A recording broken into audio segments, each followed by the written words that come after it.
فإن لم تفعلوا فأذنوا بحرب من الله ورسوله সুদ হারাম এটা জানার পরেও যদি সুদের কারবার ছেড়ে না দাও, আল্লাহ আর তার নবীর বিরুদ্ধে যুদ্ধের প্রস্তুতি নিয়ে নাও।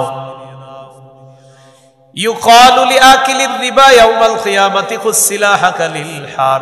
যারা সুদ খায়, যদি পারতাম আমি এই কথাটা তাদের কাছে কাছে কানে কানে গিয়ে বলতে পারতাম, কিয়ামতের ময়দানে সুদখোরকে বলা হবে তুমি তোমার অস্ত্রটা নাও, আমি আল্লাহর সাথে লড়াই করার জন্য।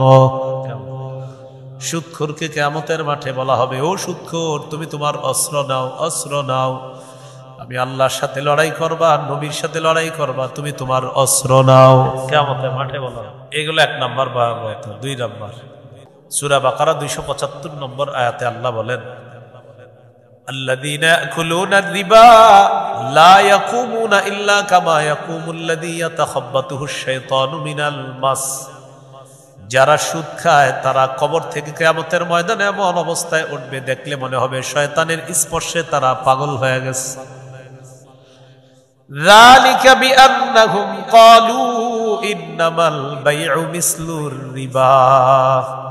আল্লাহ তাআলা বলেন এটা এই কারণে তারা দুনিয়ার মধ্যে বলতো ব্যবসা সুদের মতো। বলেন নাউজুবিল্লাহ। 3 নম্বর গজব, আমার দিকে তাকান। 3 নম্বরটা এই যে, এই দেখেন, আপনারে এইভাবে গলা চাইপা ধরলে আপনার যেমন কষ্ট হবে, এইভাবে গলা চেপে ধরার পর কেউ যদি আপনাকে গলা টিপে হত্যা করে আপনার যেমন কষ্ট হবে, সুদখোর কিয়ামতের মাঠে যখন উঠবে মনে হবে তার গলাটা কেউ চেপে ধরছে, আসলে কিন্তু চেপে ধরে নাই, কিন্তু মনে হবে তার গলা চেপে কেউ হত্যা করতে চাইতেছে। এই অবস্থায় উঠবে কিয়ামতের মাঠে। উমদাতুত তাফসীর 1 নম্বর খণ্ড 330 নম্বর পৃষ্ঠা। আকিলুর রিবা ইউবাসু ইয়াউমাল কিয়ামাতি মাজনুনান ইউখনাক।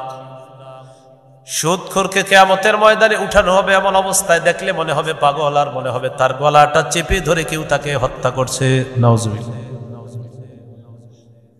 4 নম্বর, সুদের কারণে আপনার বরাদ্দকৃত হালাল রিজিকটা আল্লাহ ছিনায় নেয়। আপনার জন্য বরাদ্দকৃত হালাল রিজিক ছিল আল্লাহর পক্ষ থেকে, কিন্তু আপনি সুদে কারবার করতেছেন, এই হালাল রিজিকটা আল্লাহ ছিনায় নেয়।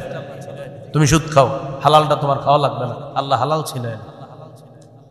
সূরা নিসা আল্লাহ তাআলা বলেন, ফাবিজুলমিম মিনাল্লাযীনা হাদু হাররামনা আলাইহিম তাইয়্যিবাতিন উহিল্লাত লাহুম ওয়া বিসাদ্দিহিম আন সাবিলিল্লাহি কাসীরা ওয়া আখযিহিমুর রিবা ওয়া ক্বাদলুহু আনহু ওয়া আকলিহিম আমওয়ালান নাসি বিল বাতিল। আল্লাহ তাআলা বলেন 4টি অপরাধের কারণে মানুষের হালাল রিজিক আল্লাহ ছিনায় নেয়। কয় অপরাধ? বলেন 1 নাম্বার জুলুম করা, 2 নাম্বার আল্লাহর রাস্তায় বাধা দেওয়া, 3 নাম্বার সুদ খাওয়া, 4 নাম্বার আরেকজনের সম্পদ অন্যায়ভাবে ভক্ষণ করা। এই 4টি অপরাধ যার মধ্যে আসবে আল্লাহ তাআলা তার হালাল রিজিক ছিনিয়ে নেবেন। আল্লাহ আমাদেরকে হেফাজত করেন। 5 নাম্বার গজব, বলেন কোন এলাকায় যদি 2টি অপরাধ বেড়ে যায়, 1 ব্যভিচার, 2 সুদের, ওই এলাকায়, এই চরকাকইর মনে করেন এলাকায় আল্লাহ আযাব দিতে চান না, কিন্তু সুদখোরেরা আল্লাহর আযাব টাইনা নিয়ে আসে। এই এলাকায় আপনারা অনেক ভালো মানুষ আছেন, আল্লাহ তাআলা গজব দিতে চান না, সুদখোরেরা আর ব্যভিচারকারীরা আল্লাহর গজব টেনে নিয়ে আসে। আল্লাহ দিতে চায় না, কিন্তু টেনে নিয়ে আসে। আত-তারগীব ওয়াত-তারহীব কিতাবের নাম, 3 নম্বর খণ্ড 69 নম্বর পৃষ্ঠা। قال رسول الله صلى الله عليه وسلم, নবীজি বলেন, মা মিন কওমিন ইয়াযহারু ফীহিমুর রিবা। কোন এলাকার মধ্যে যদি সুদের কারবার বেড়ে যায়, অন্য বর্ণনায় ইযা যাহারাজ জিনা ওয়ার রিবা ফি ক্বরিয়াতিন ক্বাদ আহাল্লু বিআনফুসিহিম আযাবাল্লাহ। কোন এলাকার মধ্যে যদি 2টি অপরাধ বেড়ে যায়, 1 নাম্বার সুদের কারবার, 2 নাম্বার ব্যভিচার, ক্বাদ আহাল্লু বিআনফুসিহিম আযাবাল্লাহ, এই মানুষগুলা আল্লাহর গজব টেনে নিয়ে আসে। বলি নাউজুবিল্লাহ। এই জন্য এলাকার যারা সুদখোর আছে তাদের কাছে যাবেন, পায়ে ধরে বলবেন, ভাই তুমি সুদের কারবার ছেড়ে দাও, কারণ তোমার কারণে গজব আসলে আমরা ভালো মানুষগুলাও গজবের মধ্যে পড়ব। যদি সুদের কারবার ছেড়ে না দাও এলাকা ছেড়ে দাও। এগুলো 5 নম্বর গজব। 6 নম্বর গজব, বলেন কোন এলাকায় সুদের কারবার যদি বেড়ে যায় ওই এলাকায় দুর্ভিক্ষের গজব আসে। কৃষক আগের মতো ফসল পাবে না, মা বোনরা আগে শীতকালে লাউ পাইতো যেই কয়টা এগুলা পায় না, মা তার সন্তানকে দুধ পান করানোর মতো দুধ পাবে না, লেকটুজেন 1 2 3 4 5 কিনে খাওয়াতে হবে। কেন? সুদখোরের কারণে। সুদখোর জবাব দেন এই বাচ্চার কি অপরাধ আপনার কারণে ও ওর মায়ের পবিত্র খাদ্য পায় না। সুদ ছাড়েন, সুদ ছেড়ে দেন। আপনি যা করতেছেন সুদের কারণে আপনি অনেকগুলা মানুষকে কষ্ট দিচ্ছেন। কেন এটা করতেছেন? মুসনাদে আহমদ হাদিসের কিতাব 17822 নম্বর হাদিস, قال رسول الله صلى الله عليه وسلم মা মিন কওমিন ইয়াযহারু ফীহিমুর রিবা, কোন এলাকার মধ্যে যদি সুদের কারবার বেড়ে যায়, ইল্লা উখিযু বিসসানা, ওই এলাকার মধ্যে দুর্ভিক্ষের গজব আসে, এলাকার কৃষকরা আগের মতো ফসল পায় না, মাছের খামার যাদের আছে আগের মতো মাছের মধ্যে বরকত পায় না, ব্যবসায়ী তার হালাল ব্যবসায় বরকত পায় না, অপরাধ পাশের মানুষটা সুদ খায়, এই জন্য আল্লাহ তাদেরকে এই অর্থনৈতিক দুর্ভিক্ষ দ্বারা পাকড়াও করেছেন। গজব নাম্বার 7, যারা সুদ খায় দোয়া করি এই অবস্থায় যেন মৃত্যু না হয়, আগে যেন তওবা করে। কিন্তু কারো যদি সুদী অবস্থায় মৃত্যু হয়ে যায়, কিয়ামত পর্যন্ত তার পেটের মধ্যে সাপ থাকবে, এই সাপ নিয়ে তার বাস বরজখের জগৎ চলবে, আর কিয়ামতের মাঠের শাস্তি তো বাকি আছে। সুদখোরের পেটে কি থাকবে? সাপ। সাপ খান, আরো বেশি করে খান। ইবনে মাজার হাদিস 2273 নম্বর হাদিস, قال رسول الله صلى الله عليه وسلم আতাইতু লাইলাতান উসরিয়া বি আলা কওমিন, মেরাজের রাতে একদল মানুষের পাশ দিয়ে অতিক্রম করলাম, মানুষগুলার দিকে তাকাইলাম, তাকায়া দেখলাম বুতুনুহুম কাল বুয়ুত, তাদের পেটগুলা বিশাল বড় বাড়ির মতো। পেট কিসের মতো? বাড়ি। পেট বাড়ির মতো। ফিহা আল হাইয়াত তুরা মিন খারিজি বুতুনিহিম, পেটের বাহির থেকে পেটের ভিতরে দেখা যায় বিশাল বড় বড় সাপ দৌড়ায়। সাপ। আমি প্রশ্ন করলাম মান হাউলা ইয়া জিবরিল, জিবরিলেরা কারা? জিবরিল আমিন জবাব দেয় হা উলাই আকালাতুর রিবা ইয়া রাসূলুল্লাহ, হুজুর এরা হলো সুদখোরের দল, কিয়ামত পর্যন্ত তাদের পেটের মধ্যে সাপ থাকবে। আওয়াজ দিয়ে বলি নাউজুবিল্লাহ। এরা সুদখোরের দল, কিয়ামত পর্যন্ত এদের পেটে সাপ থাকবে। এলো 7 নাম্বার গজব। গজব নাম্বার 8, আল্লাহ না করেন, আল্লাহ না করেন যদি সুদী লেনদেন অবস্থায় মারা যায়, মা আছে কাদের জীবিত? প্রিয় ভাইয়েরা,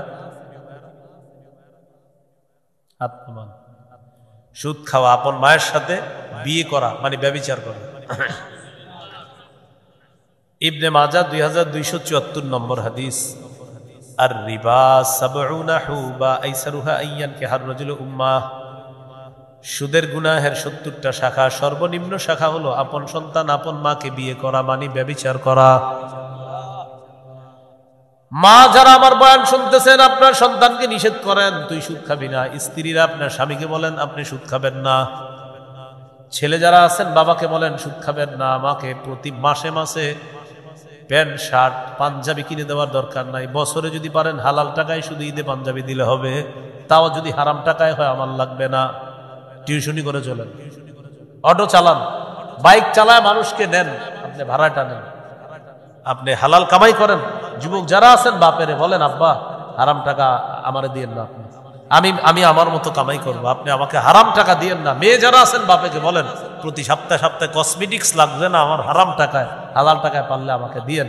এইভাবে যদি কোনো মেয়ে ছেলে স্ত্রী আর মা তার ওই পরিবারের ইনকাম সোর্স যে মানুষটা তাকে নিষেধ করে, এই লোকটা রাতের বেলা বালিশে মাথা লাগায় ভাববে মা চায় আমি সুদ না খাই, স্ত্রী চায় আমি সুদ না খাই, ছেলে মেয়ে চায় আমি সুদ না খাই, আরে যাদের জন্য সুদি টাকায় আমি হাত দেই তারাই যখন চায় আমি সুদ না খাই, ঠিক আছে এটা ছেড়ে দিলাম, সবাই মিলেমিশে হালালভাবে কষ্ট করে আমরা চলবো। আমি আশাবাদী পারিবারিক সাপোর্ট যদি ইনকাম সোর্সের মানুষটা পায় তিনি সুদ থেকে খুব দ্রুত ফিরে আসবেন ইনশাআল্লাহ। এইভাবে আপনি সাপোর্ট করবেন। এগুলো 8 নাম্বার। 9 নাম্বার গজব, যে ব্যক্তি সুদী লেনদেন অবস্থায় মারা যাবে, এক তো পেটে সাপ থাকবে, দ্বিতীয়ত হলো এই সাপ নিয়ে সে কিয়ামত পর্যন্ত রক্তের একটা নদীতে সাঁতার কাটবে, কিয়ামতের আগে সে নদীর কিনারায় পৌঁছতে পারবে না। সহিহ বুখারীর বর্ণনা, 2085 নম্বর হাদিস। ফজরের নামাজের পর রাসূল সাল্লাল্লাহু আলাইহি সাল্লাম সাহাবীদের দিকে ফিরে বসলেন। বসার পর জিজ্ঞাসা করলেন, তোমরা কেউ কোনো স্বপ্ন দেখছো কালকে? কেউ কোনো জবাব দেয় না, এর মানে কেউ কোনো স্বপ্ন দেখে নাই। فقال رسول الله صلى الله عليه وسلم رأيت الليلة رجلين أتيان, দুই ব্যক্তিকে দেখলাম রাতের বেলা আমার কাছে আসছে, আসার পর একজন আমার ডান বাহুতে ধরছে আর একজন আমার বাম বাহুতে ধরছে। فأخرجاني إلى أرض مقدسة, পবিত্র একটা জমিনের দিকে আমাকে দুইজন নিয়ে চলছে। যাইতে যাইতে হাত্তা ইনতালাকনা ইলা নাহরিম মিন দাম, ওয়া ফি রিওয়ায়া হাত্তা আতাইনা আলা নাহরিম মিন দাম, রক্তের একটা নদীর কাছে গিয়ে পৌঁছলাম। নদীর দিকে তাকাইলাম, তাকায়া দেখি নদীর পানির কালার হলো রক্তের মতো। ফিহি রাজুলুন কাইম, নদীর মাঝখান, এটা মনে করেন মাঝখান, নদীর মাঝখানে এক ব্যক্তি দাঁড়ায় আছে, মাঝখানে এক ব্যক্তি দাঁড়ায় আছে, এটা হলো নদীর কিনারা। ওয়ালা ওয়াস্তিন নাহরি রাজুলুন বাইনা ইয়াদাইহি হিজারা, নদীর কিনারায় এক ব্যক্তি, তার সামনে পাথর আর পাথর, কিনারায় একজন, মাঝে একজন, কিনারায় যিনি তার সামনে পাথর। আল্লাহ নবী বলেন, ফাআকবালা রাজুলুল্লাযী ফিন নাহরি, মাঝখানের লোকটা সাঁতার কেটে রওনা করছে, কিনারায় যাবে। যেই মাত্র কিনারায় যায়, যাওয়ার পর ফারামাল্লাযী আলা ওয়াস্তিন নাহরি বিহাজারিন ফি, নদীর কিনারা যে মানুষটা আছে তিনি একটা পাথর নিয়ে ওই সাঁতারকারী লোকটার মুখ বরাবর মারে। ফাআলকামাহু হাজারা, ওই লোকটার মুখের ভিতরে পাথরটা ভাতের লোকমার মতো ঢুকাইয়া দিবে, মানে ভাত যেমন পেটে যায়, এই পাথরটা এরকম মুখ দিয়ে ঢুকে আপনার সবকিছু ঝাঁঝরা করে রক্তে পুরা নদীটা রক্তের কালার হচ্ছে। নবীজি বলেন, কুল্লামা আরাদা আইয়াখরুজা রামা বিহাজারিন ফি ফিহি রাদ্দাহু হাইসু কানা, যতবার লোকটা কিনারায় যেতে চায় ততবার পাথরের আঘাত খায়, আবার নদীর মাঝখানে চলে যায়। আমি প্রশ্ন করলাম, কে এটা? কিছুই বুঝি নাই। জিবরিল আমিন জবাব দিলেন, আল্লাযী রাআইতাহু ফিন নাহরি আকিলুর রিবা,